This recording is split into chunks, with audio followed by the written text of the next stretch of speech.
உலகத்திற்கே ஞானத்தை கற்றுக் கொடுத்தவர்கள் நாம், நம்முடைய சித்தர்கள், நம்முடைய நாயன்மார்கள், நம்முடைய நூல்கள். இது போன்ற நூல்கள் உலகத்துல இல்லை. நீங்க எங்க தேடினாலும் சரி.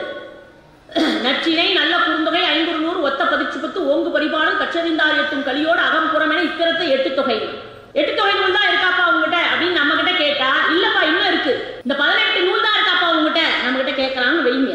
18 மேல் கணக்கு தான்ப்பா, 18 கீழ்கணக்கு இருக்குது. அது என்னப்பா? 4 அடியார் 4 மணிக்கடிகை, இன்னா 40, இனேவி 40, கார் 40, கலவணி 40, 5 50, 5 70, திணைமாலை 150, பழமொழி 400, திருக்குறள், ஏலாதி, திருக்கடுகம், ஆசாரக்கோவை, இதெல்லாம் 18 கீழ்கணக்கு.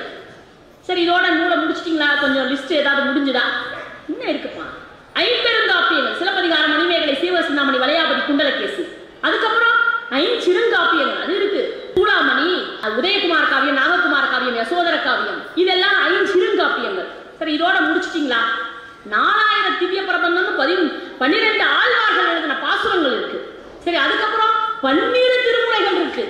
அதுல 1ஆம் திருமுறை, 2ஆம் திருமுறை, 3ஆம் திருமுறை, ஞானசம்பந்தம், இப்படி நாங்க வருஷப்பட்டுக்கிட்டே போவோம். இது 12 திருமுறை. இதோட நிறுத்திட்டீங்களா? இருக்குப்பா, இருப்பா. 96 சிற்றிலக்கியங்கள் இருக்கு. இவையெல்லாம் போதாது என்று நூல்கள், நீங்கள் சமய நூல்கள் என்று எடுத்துக்கொண்டாலும், இலக்கிய நூல்கள் என்று எடுத்துக்கொண்டாலும், உலகத்திற்கே கொடுக்க கொடுக்க குறையாத நூல் வளமும் ஆன்மீக வளமும் கொண்ட ஒரே நாடு இந்திய திருநாடு. இந்த நாட்டில் பிறந்ததற்காக நீங்கள் மகிழ்ச்சி அடைய வேண்டும். பாரத நாடு பழம்பெரும் நாடு, நீரதன் புதல்வர், இந்நினைவு அகற்றாதீர் என்று சொன்னான் பாரதி. இந்த நாடு